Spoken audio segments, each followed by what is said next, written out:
The buoyant tweet came about 11 hours before kickoff.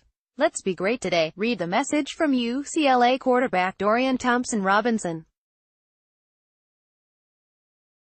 Advertisement: the true freshman led his teammates out of a Rose Bowl tunnel about an hour before their game against Fresno State on Saturday, knowing he would be making a second consecutive start for a team seeking its first victory of the season.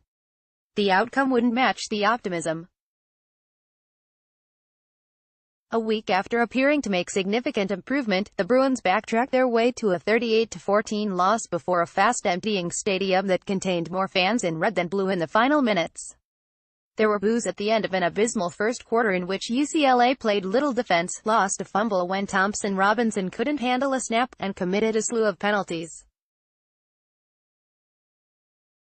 It only got worse as the Bruins fell to 0-3 for the first time since 1971.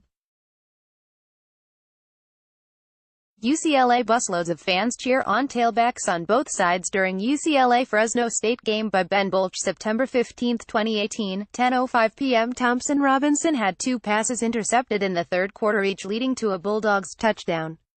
The quarterback also absorbed what appeared to be pointed questions from coach Chip Kelly on the sideline after the first interception of his college career.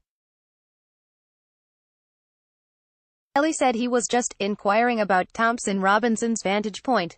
"I just want to know what he saw through his eyes," Kelly said, "because it's easy to second-guess and coach from the sideline and from the stands, but you don't see it the same way the quarterback sees it, so I was just trying to get from him what he saw and what went into his decision-making process there." Thompson-Robinson may have played his way into a quarterback controversy only a week after a breakthrough performance against Oklahoma.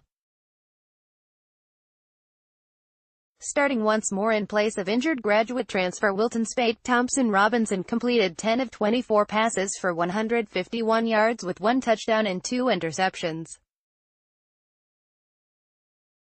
Even one of his completions resulted in a turnover. Freshman receiver Chase Cota snagged a 33-yard catch in the fourth quarter but lost the ball after getting pulverized by a safety. "I come from a background of not losing very much, so this is definitely something new for me and something I have to get used to," Thompson-Robinson said. "Some of my actions tonight were not up to my standard as a quarterback at all, so I apologize to my team for that." The Bruins turned the ball over 4 times and had trouble sustaining drives, converting only 1 of 10 third downs. They were outgained in total yardage 420-270. They also committed a season's worth of penalties with 11 infractions for 96 yards.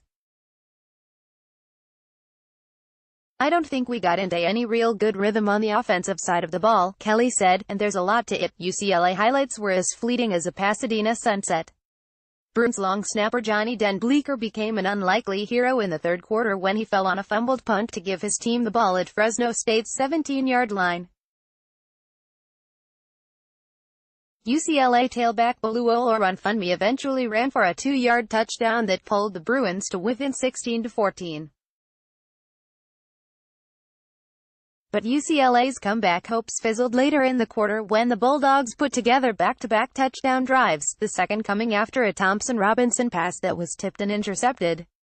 Advertisement: Fresno State coach Jeff Tedford, who had gone 0-4 against UCLA coach Chip Kelly earlier in his career, one-upped his counterpart on a surprise 2-point conversion in which the Bulldogs lined up 4 players wide on either side of the field and completed a pass over the middle. Fresno State 2-1 bookended its dominance with a strong start. The Bulldogs led 16-0 after a couple of lengthy drives they seemed capable of sustaining all the way to Glendale. The Bruins finally got a spark in the second quarter after linebacker Kayshawn Lucier South stripped the ball from Fresno State quarterback Marcus McMaryion and UCLA linebacker Odu Isabor pounced on the fumble. The Bruins capitalized after Thompson-Robinson completed a 45-yard touchdown pass to Howard for their first score. McMaryion, a transfer from Oregon State who lost to UCLA on this field in 2016, was far more formidable in his return. In addition to rushing for 4 touchdowns, he completed 22 of 33 passes for 270 yards with 1 touchdown and no interceptions. There wasn't much to like for Kelly, who matched his record for losses in a college season with 9 games remaining. The Bruins have a week off before opening Pac-12 conference play against Colorado but figure to stay busy making fixes. Up next, Colorado improved to 3-0 for the first time since 2008 after Traven McMillian ran for 162 yards and 2 touchdowns in only 15 carries during a 45-14 victory over New Hampshire.